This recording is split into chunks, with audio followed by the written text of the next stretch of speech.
मेरा ये channel subscribe करें और मेरे हर अपडेट आपको मिले इसके लिए बेल आइकन जरूर दबाइएगा।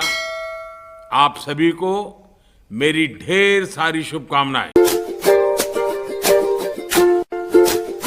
करके 65 साल से कांग्रेस जीत रही थी। हिंदू मुस्लिम जो हुआ है देश के अंदर वो कांग्रेस पार्टी ने किया है कि देश के अंदर सबसे बड़ा दंगा, सबसे बड़ा नुकसान देश को 1947 इन कांग्रेसी दलालों ने अपने सत्ता के चक्कर में एक भारत देश के टुकड़े कराकर एक पाकिस्तान बना दिया था। उसमें हजारों लाखों की तादाद में इनोसेंट हिंदू मुस्लिम मरा था। किनकी? इन कांग्रेसी सत्ताधारियों के चक्कर में। उसके बाद कह रहे हो कि हिंदू मुस्लिम कौन कर रहा है? ये अमेरिका के दलाल हैं ये। और ये सीधा सीधा पाकिस्तान, इनके जो आका हैं वो सीधे सीधे पाकिस्तान में बैठे हैं।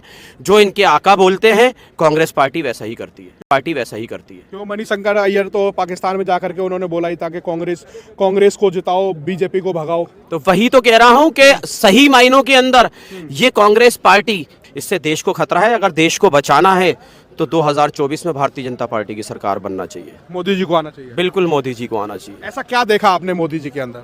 मोदी जी के अंदर क्या नहीं देखा इस 9 साल के अंदर? पिछले 65 साल के अंदर 2014 तक मुसलमानों की हालत SC ST दलितों से बदतर हो रखी थी कि मुसलमानों के साथ इतना जुल्म किया जा रहा था कि मुसलमान को कारोबार से दूर रखा कांग्रेस पार्टी ने, एजुकेशन से दूर रखा, सरकार की भागीदारियों से दूर रखा। तो मुसलमान की तो हालत खराब करके रख रखी थी कि गूगल के ऊपर एक सच्चर कमेटी की रिपोर्ट पड़ी है। वो सच्चर कमेटी की रिपोर्ट अगर मेरे मुस्लिम भाई पढ़ लें तो मैं कह रहा हूं कि उंगली काट लेंगे दांतों से जितना जुल्म इन कांग्रेसियों ने माइनॉरिटीज के ऊपर करा है। देश के अंदर अगर मुसलमानों का अगर कुछ विकास हुआ है तो इस 9 साल के अंदर विकास हुआ है, नहीं तो पिछले 65 साल के अंदर तो मुसलमान को बर्बाद करके रख रखा था इस कांग्रेस ने। किसने बेच दिया देश? देश किसी ने नहीं बेचा। देश तो ये खा चुके हैं लूट के। ये कांग्रेसी पिछले 65 साल के अंदर खा चुके हैं देश को लूट के। अब देख लीजिए, कहने का मतलब ये है जमीन इन्होंने कहीं नहीं छोड़ा। घोटालों के लिए तो इनको क्या नाम है, पुरस्कार मिलना चाहिए, अवार्ड मिलना चाहिए कि जमीन के अंदर नहीं छोड़ा। कोयला घोटाला जमीन के अंदर, कॉमनवेल्थ घोटाला क्या नाम है, 70,000 करोड़ कॉमनवेल्थ घोटाला जमीन के ऊपर, इंस्पेक्टर 2G घोटाला आसमानों के ऊपर, हवाओं के ऊपर। कह रहा हूं इन्होंने देश को बर्बाद करा है, सिर्फ बर्बाद करा है। देश को अगर आबाद करने वाला अगर कोई अगर बंदा आया है वो तो प्राइम मिनिस्टर श्री नरेंद्र मोदी है। देश को आज देख लीजिए, देश की हालत देखिए और आज से 65 साल पहले देश की हालत देखिए।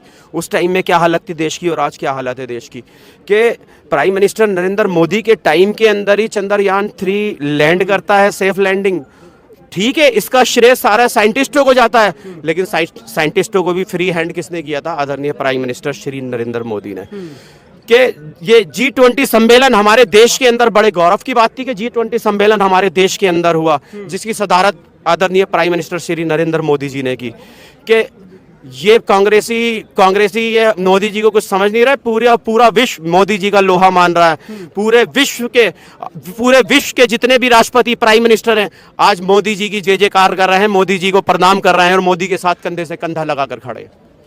तो कहते हैं कि राहुल गांधी प्रधानमंत्री बनेंगे। राहुल गांधी, मैं कह रहा हूं कि अपनी फैमिली का भी बड़ा नहीं बन सकता। अब तो इनका बुरा वक्त शुरू हो चुका है। मैं तो कह रहा हूं कि इस कांग्रेस परिवार को इटली चले जाना चाहिए।